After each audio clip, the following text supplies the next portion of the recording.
Buhay trabahante na, negosyante pa.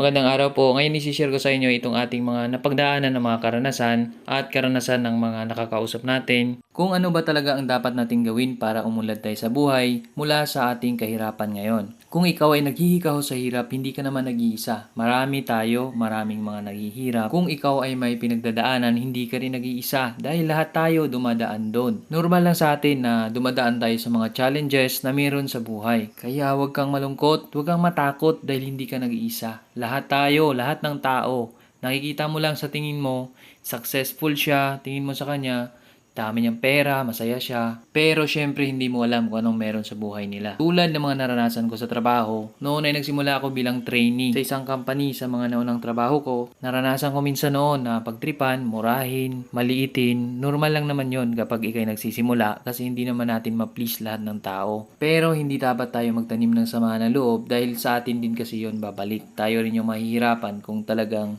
tuloy-tuloy na masama yung loob natin sa mga tao. Besides, ipag-pray natin ito na sana'y kayanin natin yung mga pagsubok na pinagdadaanan natin doon sa ating mga trabaho. So, ayun, ginagabayan naman din ako ni God. So, nangyari, naging technician ako.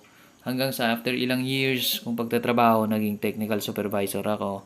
Pero alam mo ba, nakikita nila na mukhang successful ako kasi technical supervisor na ako. Naunahan ko pa yung mga naunang technician noon. Pero ang mataas na posisyon na yon ay may kaakibat din na mataas na responsibilidad. Kung baga, kung noon nagsimula ka na ikaw ay trainee lang, sunod ka lang ng sunod, pagtitripan-tripan ka lang, pero hindi ka naman ganun ka-stress. Nung naging technician ka na, medyo stress ka na kasi nagde-decide ka na at humahawak ka na rin ng tao. Pero naging technical supervisor ka na, mas mataas na, mas stressful na kasi nandun lahat ng responsibility. Kaya nga sinasabi nila, oo nga, umangat ka, nakita nila, umasenso, ang tingin nila sa'yo, wow. Pero di nila alam na gaano kataas yung stress na meron ka doon sa mataas mo rin na posisyon. Kaya dito ang point ko lang na kapag tayo ay nagtatrabaho, kung nasa side ng trabaho lang tayo at ayaw natin ng negosyo, o kaya ay nagtrabaho muna tayo para may pangpuhunan tayo, huwag natin munang pangarapin na tayo ay agad-agad na nasa taas. Dahil kung step by step yan, mas maganda kasi unti-unti tayong natututo doon sa mga stress na pinapasok natin. Huwag tayong mainggit sa kung anong meron siya, kung nasan siya ngayon, at kung gaano nakataas ang kanyang narating. Dahil kung tayo rin ang biglang nilagay doon, siguro hindi rin natin kayanin. Kasi kailangan step by step dahil biglang mataas na stress ang meron doon sa mas mataas na posisyon. Kaya kung may available na trabaho sa paligid natin, ay i-grab na natin para may pangkain yung pamilya natin. Kahit ako, dumaan din ako noon bilang tagalinis ng CR, delivery boy na nagde-deliver kami ng mga groceries mula sa distributor sa Dipolog City. Kung saan dinadala namin ito hanggang Pagadian, Mulabi at marami pa mga supermarkets at malls na pinagdadala namin ng mga produkto mula doon sa isang distributor sa Dipolog City.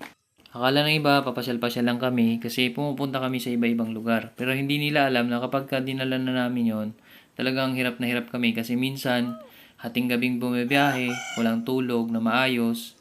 So pagdating doon, madaling araw, nagbababa na kami ng mga products at inilalagay namin ito doon sa mga bodega nila kung saan may second floor pa. Pasan-pasan namin yung mga karton na puno ng mga mineral waters, mga condiments at marami pang ibang mga product na pinapasok namin doon sa mga bodega ng mga supermarkets.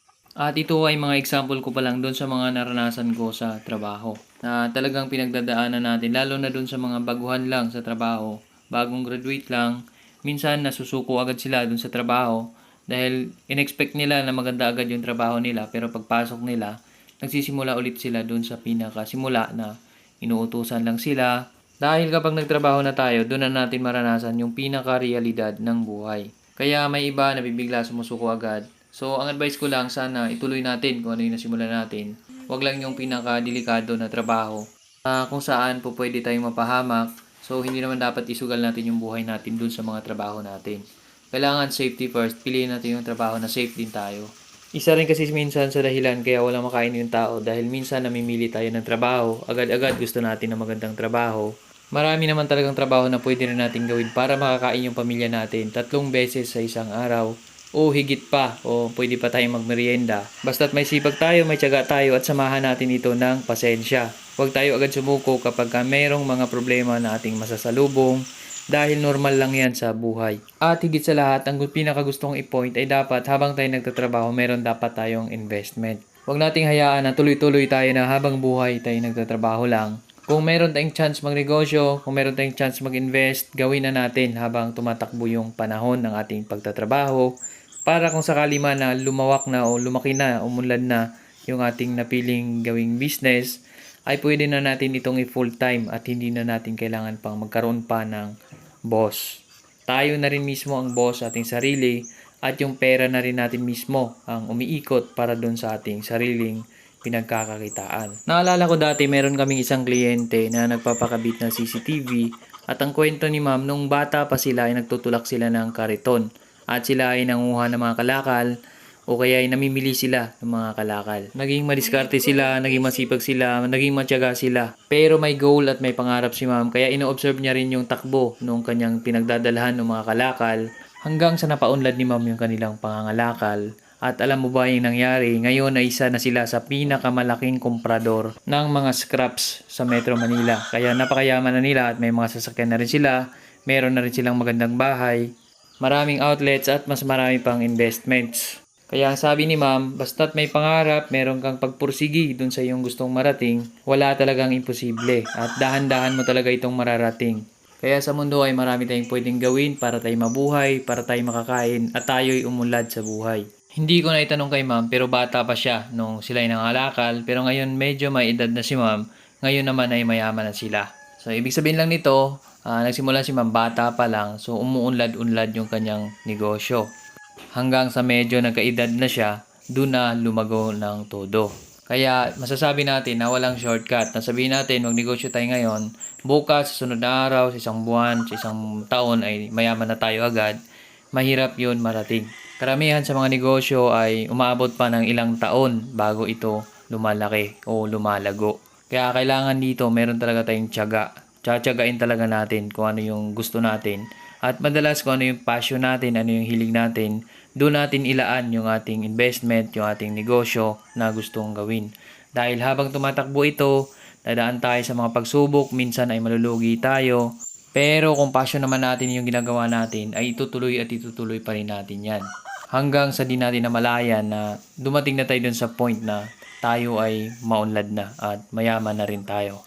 So yun lang po, maraming salamat po ulit sa inyo lahat. Tayo ay hindi tayo eksperto pagdating dito sa negosyo, more on sharing lang tayo ng mga experience, sharing tayo dun sa mga natutunan natin, sa mga experience na iba na nagkikwento sa atin, at doon sa mga binabasa natin at napapanood natin mga videos. Sinishare natin ito lalo para mas lalo rin maintindihan ng mga kapwa natin, mga mahihirap na marami ang chance na pwedeng gawin para umunlad tayo sa buhay. So yun lang po, maraming salamat po ulit sa inyong lahat. Sana'y nakapag-share tayo ng positivity sa lahat, hindi positive sa COVID, kundi positive sa ating mindset. Please like our video at sa mga bago lang dito sa ating channel, please click subscribe, click the bell button para maging updated ka palagi doon sa mga bago pa naming i-upload. Maraming salamat po ulit sa inyong lahat.